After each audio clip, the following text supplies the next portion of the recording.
বর্তমান সময়ে ইন্টারনেট ছাড়া একটি দিনও পার করা প্রায় অসম্ভব। ৫ আগস্টের আগে ইন্টারনেট বন্ধ করে দেয়ায় দেশের সব সেক্টর ক্ষতির সম্মুখীন হওয়ার পাশাপাশি ব্যাহত হয় মানুষের দৈনন্দিন জীবনযাত্রাও।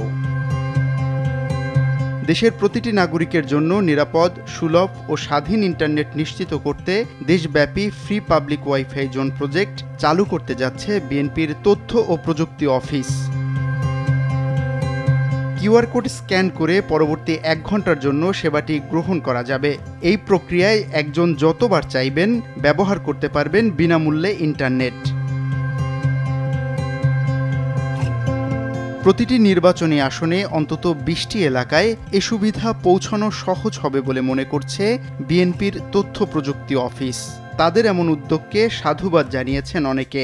আমি গ্রামের বাড়িতে বেড়াতে যাই বা আমি যখন ফ্যামিলি নিয়ে কোথাও ঘুরতে যাই, ওই সময়টাতে দেখা যায় যে ইন্টারনেট আমার ক্ষেত্রে যেটা হয় যে অনেক সময় ডিফিকাল্টি ফেস করতে হয়। বিএনপির তথ্য প্রযুক্তি অফিস বাংলাদেশের প্রত্যন্ত অঞ্চলে ইন্টারনেট ছড়িয়ে দেওয়ার যে ব্যাপারটা উদ্যোগটা গ্রহণ করেছে, আমি মনে করি এটা খুবই প্রশংসার দাবিদার। বিএনপির তথ্য প্রযুক্তি অফিস বিনামূল্যে প্রত্যন্ত অঞ্চলে যে তথ্যের একটা বিচ্ছুরণ ঘটাতে যাচ্ছে, যেটাকে আমি তথ্যের গণতন্ত্রায়ন বলতে পারি, সেই তথ্যের গণতন্ত্রায়নের অগ্রযাত্রায় বিএনপি একটা ধাপ এগিয়ে নিচ্ছে। ইতোমধ্যে পাইলট প্রকল্প হিসেবে নিজ নির্বাচনী আসন ঠাকুরগাঁওয়ে প্রকল্পটি উদ্বোধন করেছেন দলের মহাসচিব মির্জা ফখরুল ইসলাম আলমগীর।